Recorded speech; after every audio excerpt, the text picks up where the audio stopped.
Assalamualaikum warahmatullahi ta'ala wabarakatuh. Berjumpa lagi dalam pembahasan masa iddah, di mana pada kesempatan kali ini Selendang Dakwah akan menjelaskan tentang macam-macam iddah, pembagian dari masa iddah, dan kapan waktu berakhirnya iddah. Insya Allah akan disajikan secara lengkap dengan dalil-dalilnya. Karena berkaitan dengan iddah ini sangat penting sekali untuk difahami, khususnya kepada wanita muslimah. Dan salah satu tujuan dari pemberlakuan iddah dari Islam, kenapa iddah itu harus ada, salah satunya itu untuk mengetahui bara'atu rahmiha, yaitu untuk mengetahui kekosongan dari rahim seorang wanita.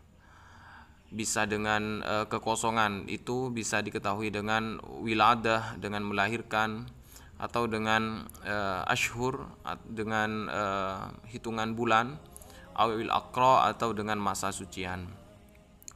Sehingga perlu kiranya untuk dibahas secara detail hal-hal yang berkaitan dengan iddah, jenis-jenis iddah itu berapa, ataupun kapan waktu berakhirnya iddah, insya Allah akan disajikan secara lengkap dan jelas, tentunya dengan referensi dan dalil-dalilnya. Bismillahirrahmanirrahim. Jadi langsung saja untuk memperjelas pemahaman kita terhadap wanita yang menjalani masa iddah. Di sini saya sudah buat kerangka, namun nanti ada beberapa tambahan yang perlu dijelaskan. Makanya ini harus selesaikan video ini sampai selesai ya, karena kalau tidak selesai nanti kekurang pahaman atau salah paham. Jadi masa iddah secara global itu ada dua. Kenapa disebut secara global? Dikarenakan nanti ada masih rinciannya. Ini ada beberapa rincian, dan ini masih ada lagi tambahannya di bawah. Jadi secara global ini maksudnya secara umum. Yang pertama, wanita yang ditinggal suaminya karena wafat, atau disebut dalam al-mutawaffa anha zawjuha. Jadi wanita itu ditinggal suaminya karena wafat, sehingga ia harus menjalani masa iddah.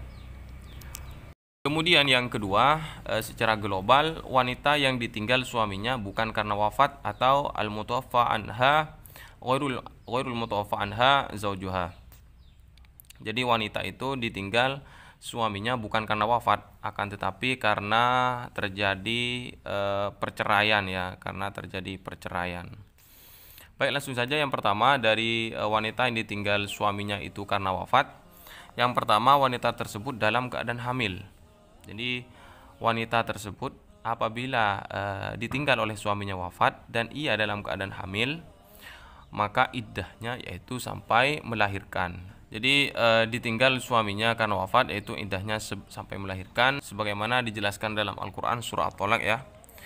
A'udzubillahi minasyaitonirrajim. Wa ulatul ahmali ajaluhunna ayyadhna hamlahunna. Nah, itu sudah jelas termaktub dalam Al-Quran, nasnya sudah jelas. Wanita yang ditinggal suaminya karena wafat, iddahnya sampai melahirkan. Ini adalah bagian yang pertama. Nah, ini adalah bagian pertama. Ini kalau dirinci adalah ini bagian pertama. Jadi secara rinci ada 6 ya. Jadi secara rinci ada 6. Kalau secara global ada 2. Jadi kalau dirinci ada 6 bagian. Ada 6 bagian. Ini masuk yang pertama. Masuk yang pertama kalau dirinci. Kemudian yang kedua, yaitu wanita yang ditinggal suaminya karena wafat itu dalam keadaan tidak hamil. Jadi kalau dalam keadaan tidak hamil, tentu saja iddahnya yaitu sampai arba'atu asyurin wa asyra, 4 bulan 10 hari. Jadi sebelum masa iddah ini berakhir, bagi wanita diharamkan untuk menikah dengan orang lain. Bahkan kalau ini sampai dilakukan bisa menyebabkan pernikahannya tidak sah. Adapun dalilnya bagi wanita yang tidak hamil itu iddahnya 4 bulan 10 hari, dijelaskan dalam Al-Baqarah ayat 234. Bismillahirrahmanirrahim. Walladzina yutawaffawna minkum wa yadharun azwajan yatarabbasna bi anfusihinna arba'at ashhuri wa asyara. Ini jelas nas dalam Al-Qur'an bahwasanya wanita yang ditinggal suaminya akan wafat dalam keadaan tidak hamil, iddahnya yaitu 4 bulan 10 hari. Dan ini masuk kepada bagian yang kedua secara rinci. Jadi ini adalah bagian yang kedua secara rinci. Jadi yang ini yang pertama, ini yang kedua. Secara rinci ada 6. Jadi masih ada 4 bahasan lagi tentang wanita yang menjalani masa iddah. Kemudian yang selanjutnya, ini adalah bagian yang kedua secara global, wanita yang ditinggal suaminya bukan karena wafat atau al-mutawaffa ghairul mutawaffa anha zaujuha. Jadi yang ditinggal suaminya bukan karena wafat, akan tetapi karena perceraian. Yang pertama, ia dalam keadaan hamil. Jadi wanita yang dicerai dalam keadaan hamil, ini iddahnya sampai melahirkan tentunya. Iddahnya sampai melahirkan. Sama dengan dalil yang tadi ya. Jadi wanita hamil, baik itu dikarenakan terjadi perceraian ataupun wanita tersebut hamil dikarenakan ditinggal wafat oleh suaminya, dalilnya sama dalam Al-Qur'an, yaitu dalilnya wa ulatul ahmali ajaluhunna ayyadhna hamlahunna. Jadi iddahnya sampai melahirkan. Kemudian ini adalah bagian yang ketiga secara rinci. Ini adalah bagian ketiga secara rinci. Masih ada 3 lagi. Ini insya Allah sudah bisa dipahami karena sudah maklum sepertinya. Kemudian selanjutnya, wanita yang ditinggal suaminya bukan karena wafat atau karena terjadi perceraian dalam keadaan tidak hamil. Nah, ini yang perlu diperhatikan. Karena ada beberapa rincian. Jadi yang pertama, apabila wanita tersebut dalam keadaan tidak hamil, kemudian dia haid, atau dia dalam keadaan haid, yang penting kuncinya di sini dia haid ya, atau pernah haid, atau sedang haid, dan ia pernah digauli. Jadi ia sudah haid, sudah atau masih haid ya, sudah atau masih haid, dan ia pernah digauli ya, pernah digauli oleh suaminya, maka iddahnya yaitu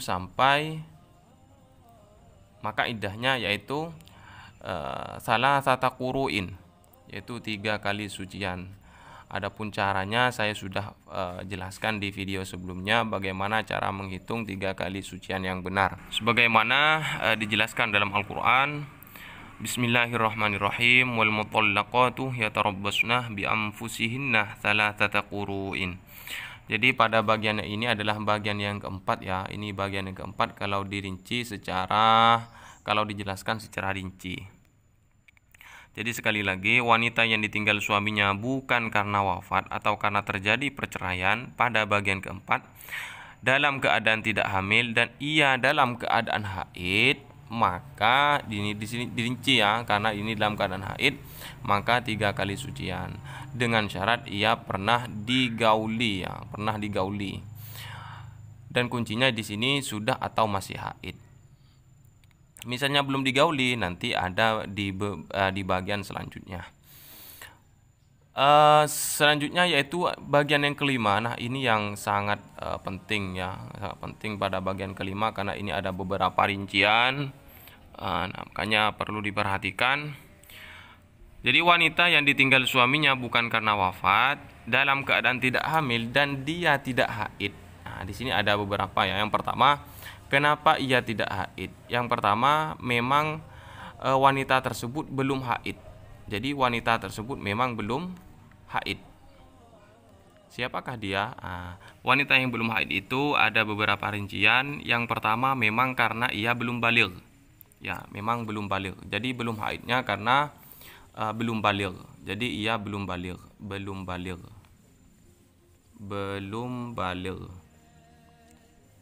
Atau ia tidak haid, ia baligh namun tidak haid sama sekali. Dia baligh cuman belum haid sama sekali. Jadi ada wanita itu yang sudah baligh tapi tidak pernah haid. Referensinya. Ini referensinya.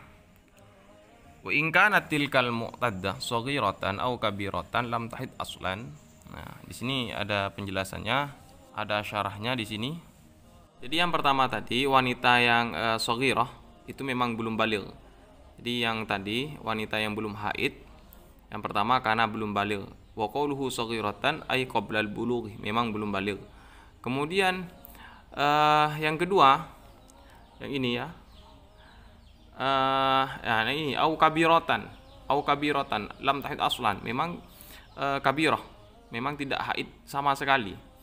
Jadi dia sudah baligh, au kabiratan ay ba'dal bulugh, dia sudah baligh namun tidak pernah haid. Jadi bagian yang kedua di sini wanita tersebut baligh tapi tidak pernah haid ya. Jadi makanya penjelasannya di sini adalah tidak haid. Yang pertama belum haid karena belum baligh. Dia yang kedua baligh tapi tidak haid. Makanya di sini penjelasannya tidak haid. Lam tahid aslan. Jadi dia memang tidak baligh. Kemudian yang ketiga, yang tidak haid itu karena menopause ya. Bahasa kedokterannya menopause. Aisyah ya, maksudnya Aisyah di sini. Jadi kalau sudah Aisyah ya, Aisyah. Jadi wanita tersebut sudah menopause, sudah tidak ada harapan lagi untuk haid. Dan di sini biasanya umurnya menurut qaul ashah itu adalah 62 tahun. Jadi wanita yang sudah 62 tahun kemudian dia tidak haid, sudah menopause, maka wanita-wanita ini atau aukanat mutahayyirah ya. Aukanat mutahayyirah. Wanita-wanita yang mutahayyirah. Mutahayyirah itu adalah wanita yang mengalami kebingungan, yakni di dalam haidnya dia tidak tahu terhadap qadran awaktan ya, terhadap kadar atau kebiasaan haid, atau dia tidak mengetahui waktunya kapan permulaan haidnya. Jadi dia lupa terhadap kebiasaan atau waktu haid. Jadi yang keempat itu mutahayyirah. Maka iddahnya yaitu fa'iddatuha salasatu asyhurin. Jadi iddahnya yaitu 3 bulan hilaliyah, yaitu 3 bulan. Jadi iddahnya itu wanita yang kelima ini, pada bagian yang kelima secara rinci, wanita yang tidak haid ini ketika dia tidak hamil dan dicerai, yaitu iddahnya adalah 3 bulan. Nah, bisa difahami ya, ini pada bagian yang kelima sudah. Jadi yang tidak hamil pada bagian kelima itu adalah wanita yang dicerai dalam keadaan tidak hamil dan dia tidak haid. Bisa belum haid karena belum baligh, atau dia baligh tapi tidak haid, atau dia karena menopause 62. Ada yang mengatakan ini 50 tahun. Cuman kalau yang ashah itu 62 tahun. Kemudian yang keempat itu mutahayyirah, maka iddahnya yaitu 3 bulan. Pun dalilnya di dalam Al-Quran bahwasanya masa iddahnya adalah 3 bulan terdapat dalam surah At-Talaq juga, yaitu ayat keempat, wallai ya'isnah minal mahidh min nisaikum in irtabtum fa'iddatuhunna 3 ashhurin wallai lam yahid. Jadi ini adalah dalil bahwasanya masa iddah wanita yang belum haid, menopause, atau dia tidak pernah haid sama sekali, itu adalah 3 bulan. Kemudian ini bagian yang terakhir yaitu yang keenam ya. Cuman ada beberapa ulama yang mengatakan bahwasanya bagian yang keenam ini tidak masuk kepada bagian iddah ya. Ada sebagian ulama, ada beberapa ulama yang tidak memasukkan bagian keenam ini pada wanita yang menjalani masa iddah atau memiliki masa iddah. Siapa dia? Yaitu bagian yang keenam itu adalah wanita yang dicerai namun dia belum disentuh sama sekali, artinya belum digauli sama sekali. Jadi belum digauli sama sekali. Ada yang tercecer tadi ya di sini. Jadi wanita yang pada bagian kelima itu yang tidak haid ini juga sudah digauli ya, sudah digauli. sudah digauli atau sudah dicampuri. Jadi wanita yang sudah digauli atau sudah dicampuri dengan beberapa kriteria tadi itu iddahnya 3 bulan. Kalau sudah, ini sudah. Adapun yang belum, dia dicerai oleh suaminya dan belum digauli atau belum dicampuri, baik ia dalam keadaan haid atau tidak haid, dia bebas lah. Sini yang penting belum digauli, belum disentuh sama sekali, maka iddahnya tidak mempunyai masa iddah. Jadi tidak punya iddah di sini ya, tidak punya iddah sebagaimana dijelaskan dalam surah Al-Ahzab. Sebagaimana dijelaskan dalam surah Al-Ahzab, Bismillahirrahmanirrahim. Sebagaimana dijelaskan dalam surah Al-Ahzab ayat 49, Bismillahirrahmanirrahim. Ya ayyuhalladzina amanu idza nakahtumul mu'minati tsumma talaqtumuhunna min qabli an tamassuhunna fama lakum 'alaihinna min iddatin ta'taddunaha famatti'uhunna wasarrihuhunna sarahan jamila.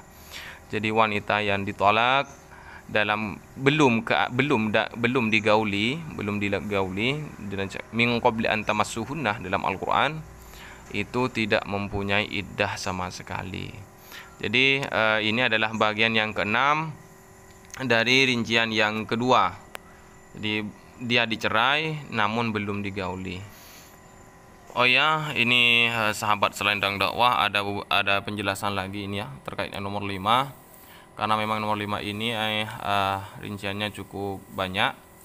Jadi misalnya wanita tersebut yang tidak haid ya, yang menjalani iddah 3 bulan, kemudian dia haid. Nah, misalnya ketika ia menjalani masa iddah 3 bulan dan belum selesai masa iddahnya yang 3 bulan, kemudian dia haid. Di sini kan tidak haid ya. Kemudian dia haid, maka bagaimana? Maka iddahnya harus dilanjutkan ke 3 sucian, 3 kali suci.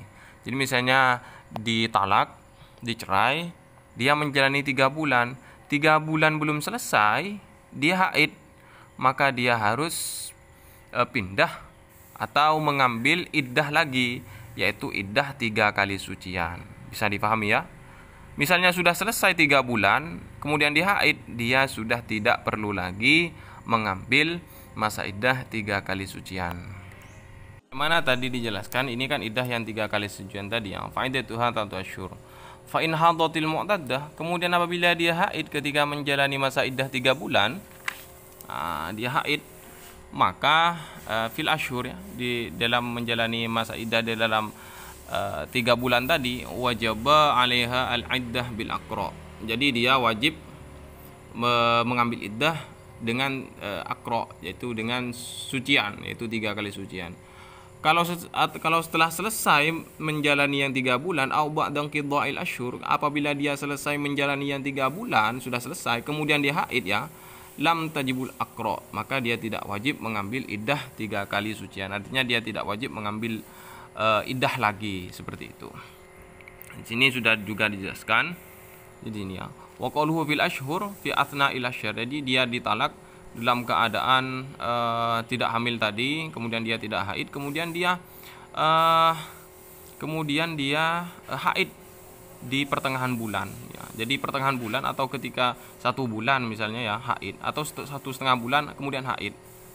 Fi athna'il asyhur thalatha al-madhkurah ya. Jadi dia haid ketika dia menjalani iddah 3 bulan tadi.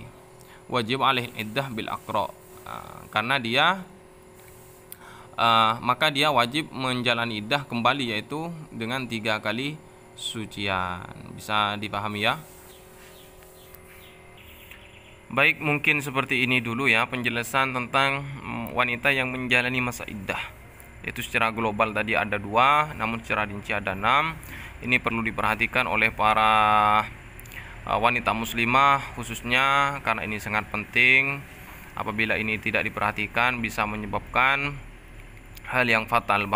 Oleh karena itu penting bagi wanita tersebut untuk memahami hal-hal yang sangat urgent seperti ini. Mungkin seperti ini dulu saya cukupkan, semoga bisa difahami dan semoga bermanfaat. Kurang lebihnya saya mohon maaf apabila ada kekurangan dan kesalahan atau kehilafan. Bisa bertanya juga di kolom komentar, tentunya dengan bahasa yang sopan. Saya akhiri dulu. Wassalamualaikum warahmatullahi taala wabarakatuh.